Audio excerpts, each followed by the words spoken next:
Hi guys, Coach Carter here. So make another video. Now we're kind of getting into the programming side of the high school weight room. How do I organize the exercises and the sets and reps and the percentages to get our athletes strong? Right. That's kind of where the thinking comes into play as the coach from the coach side of things.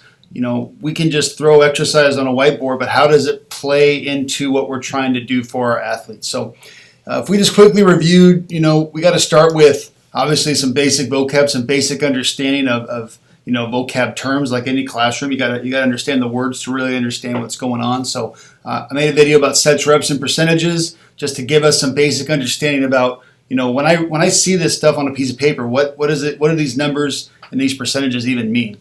Then we kind of went into what are the main lifts that I want my kids to focus on in the weight room. That's a hard question to answer, right? There's different athletes, different training years under our belt. High school obviously lifts differently than college. College lifts differently than professionals. So, this is specifically catered toward the high school athlete. There's a video on, what lifts do I feel benefit athletes at this age group the best.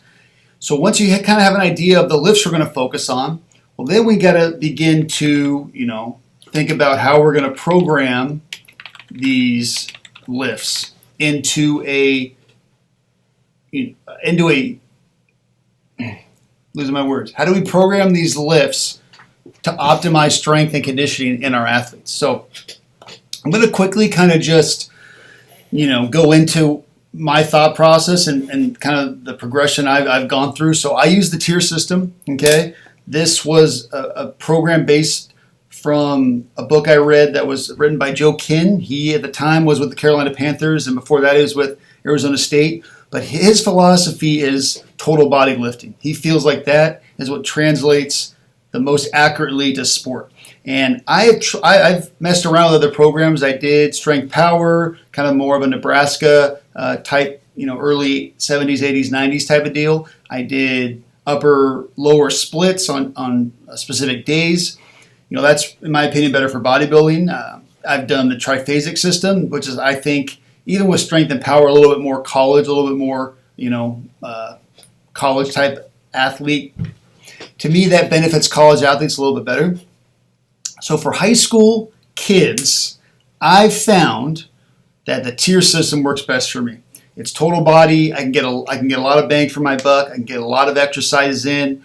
Kids, if they miss a day or two in the weight room, they're still getting a total body lift in every day they come in. So essentially, again, I don't want to spend too much time on the tier system. If you want real details about it, Joe Kenn has a book out, and I'm sure he has some sort of website going on too that gives you a lot more detail. But there's an upper tier based on 3 primary upper body movements that you focus on as a strength coach for your sport.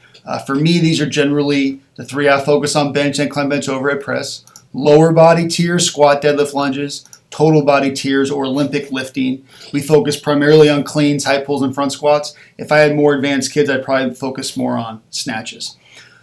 So now moving into, so I have my 9 lifts, and they're mixed in. And again, this is a 3-day-a-week program.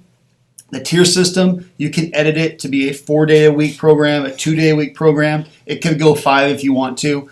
For programming sake as starters, 3-day-a-week is very simple. 3 days, 3 tiers, 3 lifts per tier. But I can make different videos moving forward about how we program 4 and 2 days a week. 2 days a week could be like in-season athletes. 4 days a week would be more off-season. 3-day, you can get away with off-season work with 3 days as well. So if you're looking at the colors here, yellow on Monday, yellow on Wednesday, yellow on Friday, those are our tier lifts. So we have an upper, total, and lower mixed into Monday, Wednesday, and Friday. So every day the kids lift, they're working out total body. Green is some agility stuff I'll mix in, but red are the lifts that complement our tier exercises. So as I already mentioned in a previous video, if I'm doing pushes, right, I want to make sure I'm getting some pulls as well. So if I'm doing bench press, I want to get some type of row or some type of pull-up in to work out. We got our anterior, posterior. I want to work out both sides of the body.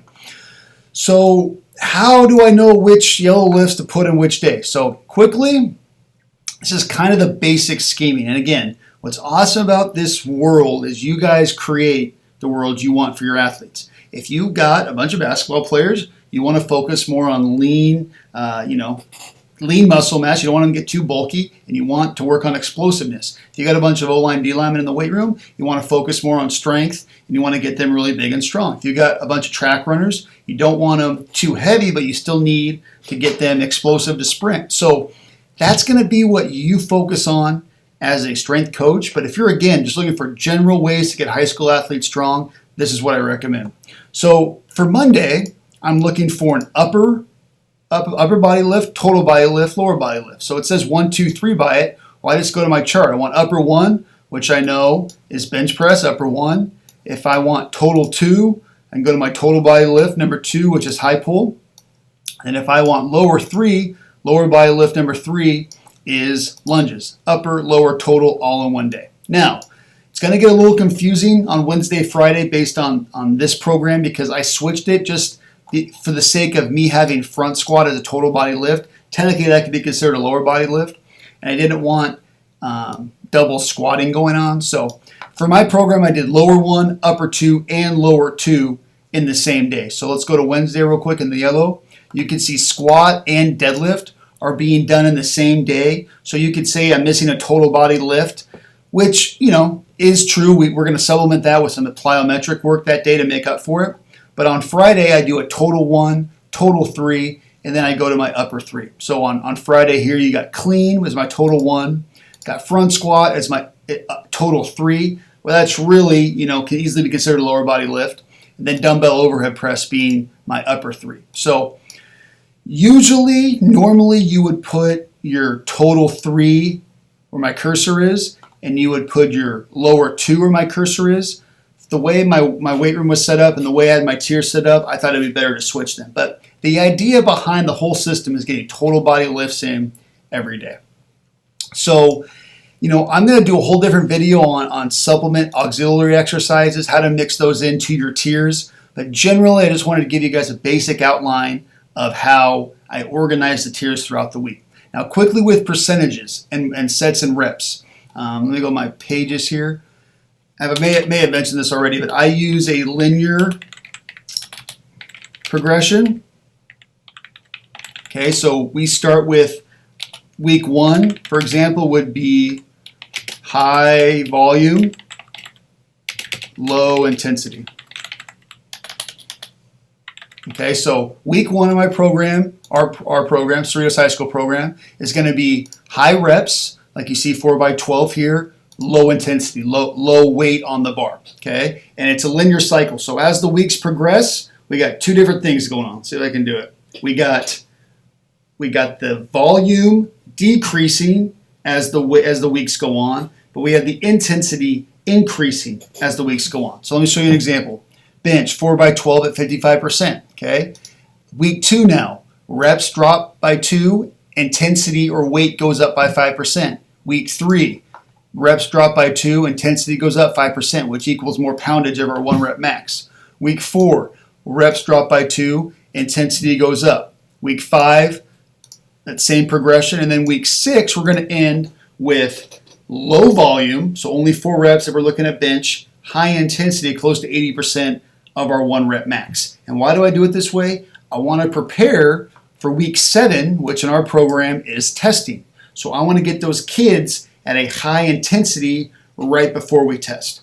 Now, I also find that the linear model, in terms of sets and reps, it keeps kids on track. So kids can easily see, okay, it's week 3, we're going high intensity today, a little lower volume. We get to week 6, the kids know they're going heavy. And then when we get to that testing week, I really feel like it really sets up for good results and good numbers. I've seen the undulated system. I think that has benefits when you kind of mix in the volume and percentage throughout the weeks. Again, if we're looking at the high school age group, for most of the time, beginning lifters, I find that the linear progression has the most, it relates really well to the high school age group. You'll see the strength because they have a lot of lean muscle on their body, and they'll really follow it with you, which the kids really feel ownership of and really like. So, hope I didn't ramble too much. I just wanted to give everyone an idea of, okay, how am I actually putting these lifts in with the sets and reps? And a lot of things change this again if you want to work out 4 days a week, if you want to work out 2 days a week.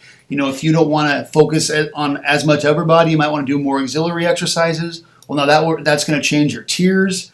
If you want to focus more on strength, maybe you want a 6-week strength cycle. Well, that's going to really change your volume in the early weeks. But as a whole, I think this can get most programmers off their feet and get them kind of generating some ideas of how they want to get their 6-week cycles planned. So more details on this to come. Thanks for watching.